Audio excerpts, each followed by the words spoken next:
chaque jour à 7h35, un invité aux côtés de Béatrice Rulle. Béatrice, vous recevez aujourd'hui le directeur général des HUG, Bertrand Levrat. Bonjour Bertrand Levrat. Bonjour. Merci d'être sur Radio Lac ce matin. Hier, les HUG ont donc publié leur rapport annuel pour l'année 2021.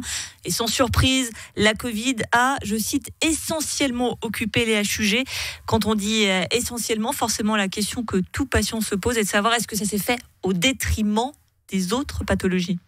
Alors non, tous les patients avec un besoin urgent ont été traités, pris en charge. Maintenant, il est vrai que lorsqu'il y a eu cette 5e vague avec son ampleur, eh bien, un certain nombre d'opérations chirurgicales notamment ont dû être déplacées. Alors oui, en partie pour ceux qui ont vu leur opération être déplacée, mais c'était chaque fois ceux pour lesquels on se permettait, parce que médicalement c'était possible, de déplacer cette opération. Donc aucun soin urgent n'a été déplacé, et puis tous les patients, quelle que soit leur pathologie, ont été pris en charge. Toutes les restrictions ont été levées depuis quelques semaines à présent. Je parle sous votre contrôle, mais on a l'impression que ça n'a pas fait exploser les hospitalisations HUG. Est-ce qu'on peut dire que la Covid est devenue une maladie comme une autre ?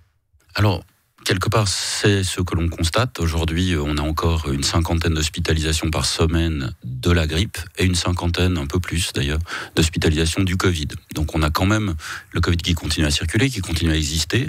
On a tous des connaissances qui tombent malades, mais sans qu'ils développent une forme trop grave de la maladie, pour plusieurs raisons. D'une part parce qu'il y a peut-être l'organisme qui s'est habitué, d'autre part parce que la vaccination reste quelque chose de très efficace. Est-ce qu'on peut dire que la Covid, elle est désormais prise en charge classiquement par vos services ? Alors, pour l'instant, pas vraiment, parce qu'on reste encore un peu comme le lait sur le feu. On ne sait pas du tout comment ça va évoluer. On a tous envie, parce que, enfin, la météo ce matin ne le dit pas, mais il y a quand même les beaux jours qui sont censés revenir. Et on espère tous qu'il va se passer la même chose que l'année dernière, c'est-à-dire que durant l'été, eh bien, le Covid nous laissera tranquille. La vérité, c'est qu'on ne sait pas. On ne sait pas du tout comment va évoluer la maladie, si un nouveau variant va arriver. Et puis, évidemment, ce qu'on imagine, ce qu'on espère, c'est que ça va se traiter un peu comme la grippe, c'est-à-dire les personnes les plus vulnérables devront faire attention, devront probablement se vacciner régulièrement par rapport à l'atteinte qu'ils risquent d'avoir sur leur santé, comme la grippe. Et puis pour les autres, eh bien, ce sera une maladie qui circulera et probablement qui circulera pendant très longtemps. Vous évoquiez les saisons passées, parce que c'est un peu comme une série sans fin ce Covid, mais l'année dernière à l'automne, il y a 2 ans à l'automne, il y avait une résurgence de la pandémie. J'imagine que vous allez encore un peu anticiper dans vos services si potentiellement il se passe la même chose. Alors on se prépare à cela, bien sûr, en maintenant un dispositif de réserve. En revanche, personne ne peut vraiment dire comment ça va se passer. Et puis ce qu'on espère tous, c'est que ça ne se passera pas. Alors à peine la Covid maîtrisée qu'il y a une guerre en Ukraine avec des réfugiés qui sont pris en charge au HUG, puisque vous disposez d'un service santé dédié aux santé des migrants. En quoi est-ce que consiste ce service ? Alors, les HUG ont une tradition humanitaire depuis plus de 40 ans. Et là, en l'occurrence, le service vise à accueillir les nouveaux arrivés pour voir leur état de santé. Certains ont un traumatisme lié à la guerre, d'autres ont des maladies chroniques, par exemple. On n'en parle pas, mais si vous êtes diabétique et vous fuyez l'Ukraine, vous avez besoin d'une prise en charge rapide. Les vaccins, les maladies comme la tuberculose, par exemple, tout ça, on vérifie qu'ils n'en sont pas atteints ? Alors, non seulement on vérifie à l'entrée, mais on s'occupe aussi, parce qu'à l'heure actuelle, c'est essentiellement des femmes avec des enfants. Donc, il y a toutes des consultations gynécologiques, obstétriques et ou des consultations pédiatriques qui se mettent en place pour, en collaboration très étroite avec l'Hospice Général, faire en sorte que l'accueil de ces nouveaux arrivants soit dans les meilleures conditions possibles. Ces personnes, on imagine bien, souffrent également de séquelles psychologiques. Il y a une cellule qui est mise en place ? Alors oui, on a mis en place au niveau des HUG une task force qui est là pour répondre à l'ensemble des besoins.